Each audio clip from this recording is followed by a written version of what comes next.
people don't even know how to set goals.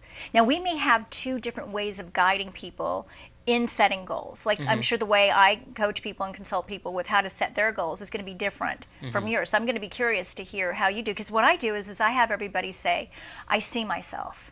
I see myself in 10 different areas: mental, physical, spiritual, career, financial, fun, education, material, relationships, and contribution. Holy smokes, that's I know, a lot. I'm good. Yeah. Well, it's covering all bases. Right. Our, every area of our life. We want to make sure that we're having a focus, so to speak, in all those areas. Even if it's just one goal. Everybody's, New Year's resolutions, right?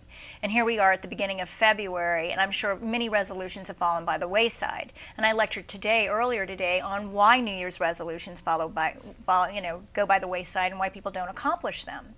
And I wanted to really teach people how to set intuitive goals that really inspire them into action. So for you, when let's say if you're coaching somebody or consulting with somebody, you're not coaching, but consulting with people on setting their intentions, how do you help somebody get clear on their intention? Well, it's really simple.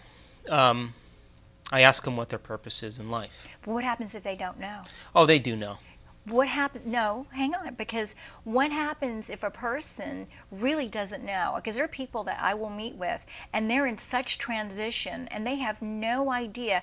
How would you guide somebody to listen to their intuition and to hear that voice? Because we do know, you're right, I agree with you. But let's say someone's really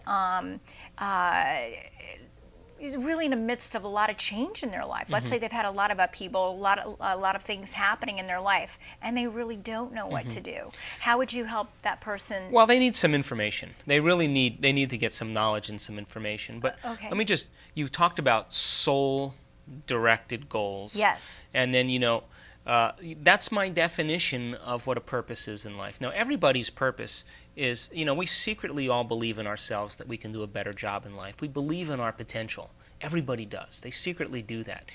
We talk ourselves out of greatness every single day because we're running old programs and old tracks in our brain, and we believe that those thoughts are real, but in fact, those are some emotions that are attached to some neural network that keeps us thinking the same way and acting the same way and really expecting a different result. Explain that a little bit. Sure. How does that neural net get set that way? Okay.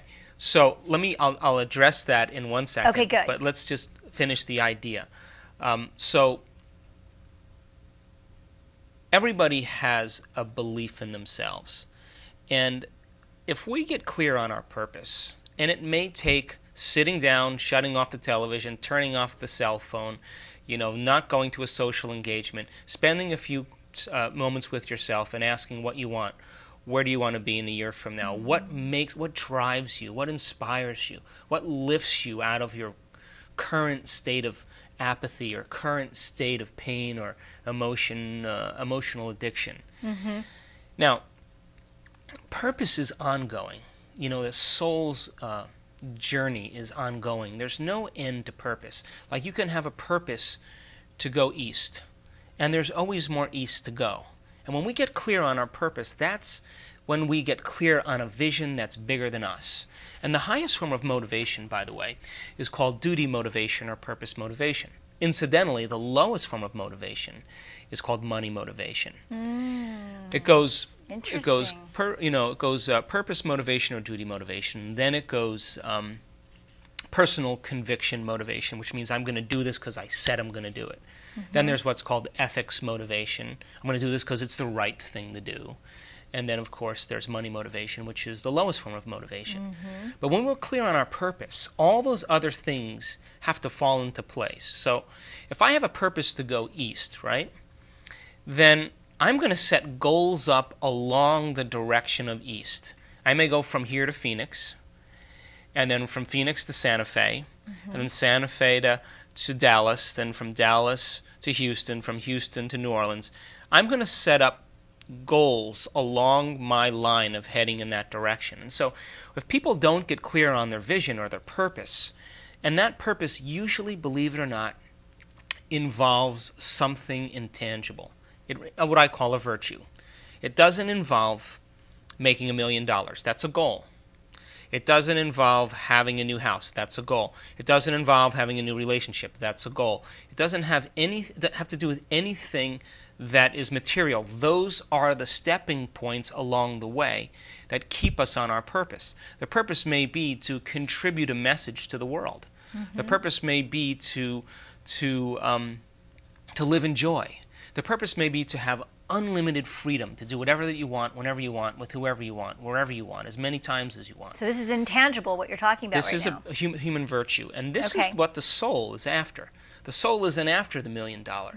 The soul is after freedom, and freedom is expressed through having enough wealth to do whatever you want. So I say to people, so what is it you want? Just forget about what you think you should say based on ethics, what your parents told you to do and you think you have some conviction to do. Forget about the amount of money. Because when most people begin to realize their goals and they get everything they want, all they want to do is contribute.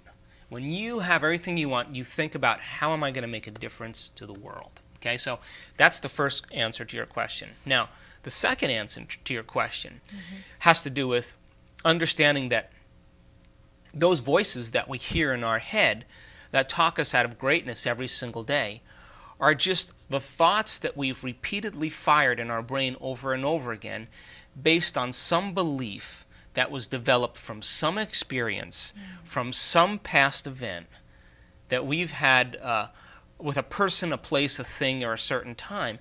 And that experience produced a very strong emotion that then we've begun to define ourselves as. So the person says, I want to be happy, I want to have wealth, I want to be free, I want to have a great business. And so they've thought certain thoughts over and over again, and the chemicals from those thoughts literally condition the body to have a different agenda. So they can say, I want to be wealthy, but the unconscious or subconscious realm in the body is, the body's unhappy because it's been trained to be unhappy, or to trained to live in lack, because the principle in neuroscience is nerve cells that fire together wire together. So if we're firing the same thoughts every single day and behaving and demonstrating the same actions, our brain stays status quo. Now, all of a sudden you say, I'm going to change. I'm going to make this resolution. Right. But now mind and body are actually working in opposition. The declarative mind, the conscious mind, is saying, yes, I can see this intellectually. I can see it philosophically. I can understand it consciously.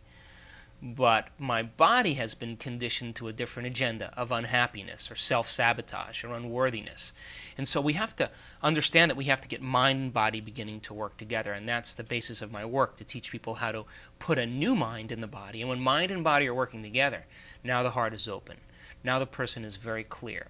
Now the universe starts to show signs in their world. And flow starts to happen. And when we're in flow, it's easy, it's simple, we're there. It's just like you're not even thinking about what you're doing. But if you've done the work of unlearning the old attitude and unlearning the old programs, literally, the concept is if you can inhibit those or make conscious what was once unconscious, you're more apt to say, oh, that voice, that thought I had in my head, that's an old program.